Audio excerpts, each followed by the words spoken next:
and after the materialistic rascal civilization is destroyed.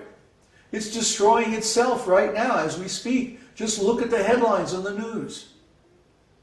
So we can understand it's not much longer before the whole thing is going to crash. And then what? There's going to be this enormous vacuum. How do we restructure the economy? How do we restructure the society so this does not happen again?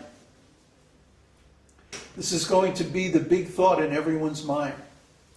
How can we avoid, how can we stop this disaster that we just lived through from happening ever again? And guess what? We have the answer to that question already. We're living it already, every day. We're seeing how Krishna can inspire us with intelligence to solve intractable problems that the whole world has not been able to solve. We're experiencing that every day. So yes, we're very confident. We're very optimistic.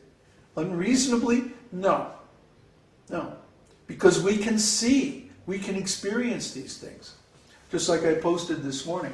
In every great movement, or every great event, in every great group, in every great civilization, there is a moment when it takes off.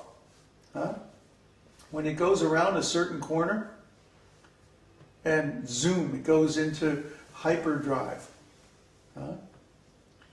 In every exponential curve, there is a moment when it lifts off the ground and just goes completely ballistic. We can see that point coming from where we are, in our experience, in our consciousness. We can see that inflection point, that corner. It's real to us. We can feel it. We can feel the energy. We're so close. I mean, we're literally just weeks, a couple of weeks away from what we envision as the point at which the success of this community becomes inevitable. We can see it. It's right there. It's within reach, within grasp. You may not be able to see it because you're not here. You're not in this energy field that we've created. Like Andre was saying the other day, it's so peaceful and so spiritual, so transcendental. And then if you just go out the front door and around the corner to the store, it's like, ah!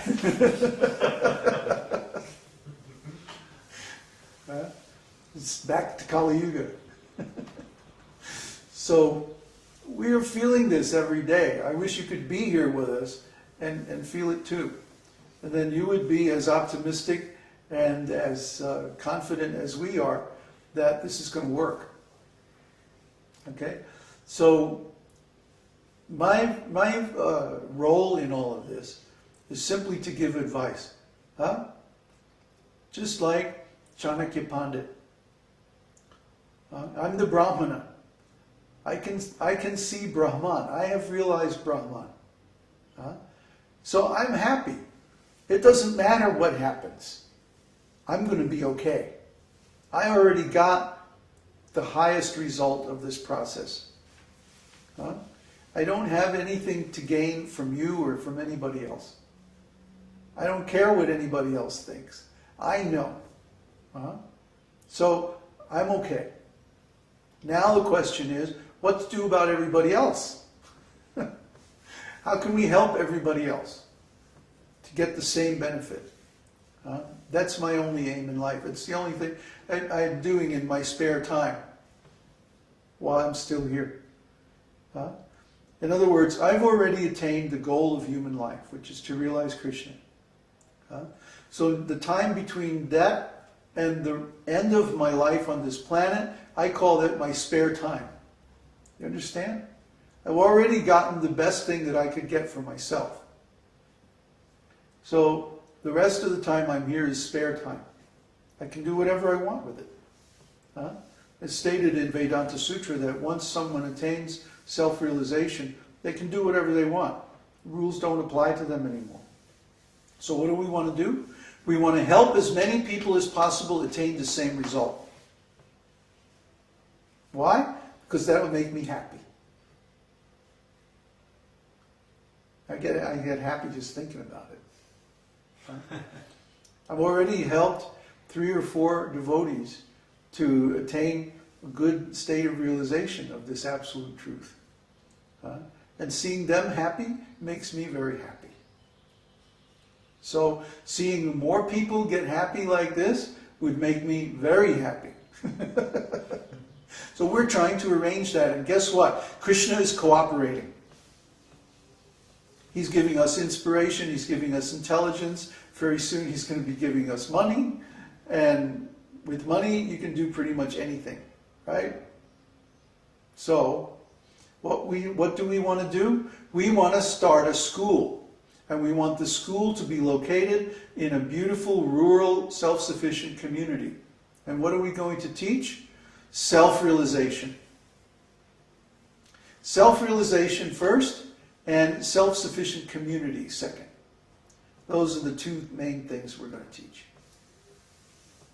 Because those are the 2 things that Srila Prabhupada taught that nobody really followed up on. Instead of self-realization, they got into religion and politics. Instead of self-realization, they got into religion, and instead of in spiritual community, they got into politics. So they blew it. We have a chance not to blow it. So let's not blow it. Let's do it. You with me? So that's the lecture for today. It's simple. Yeah. So do we have questions? From Laura. Laura. How soon will you begin your screening process for prospective members? We are already screening.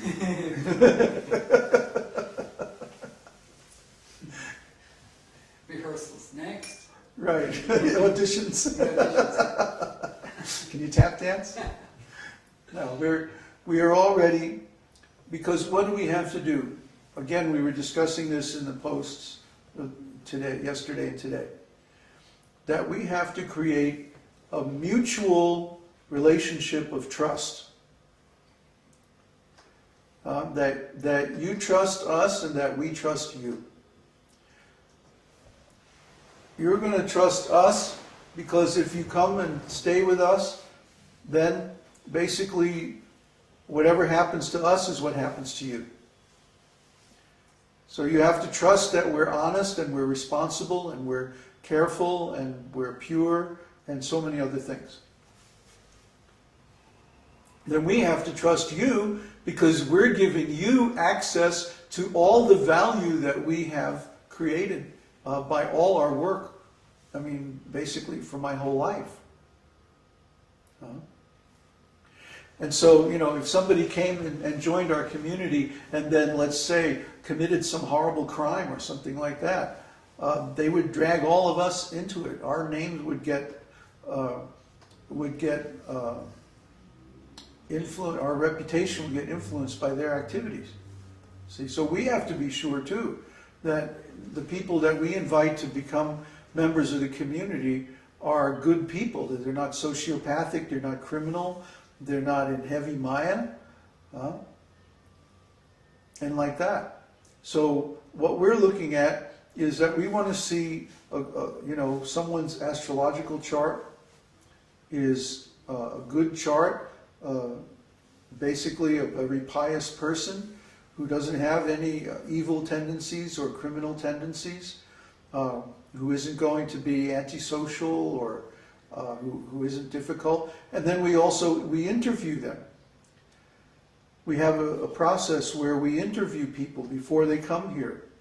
And it's very low key. It's not like, a job interview or something like that, It's just that we get on the Skype and we talk and, we just talk about stuff.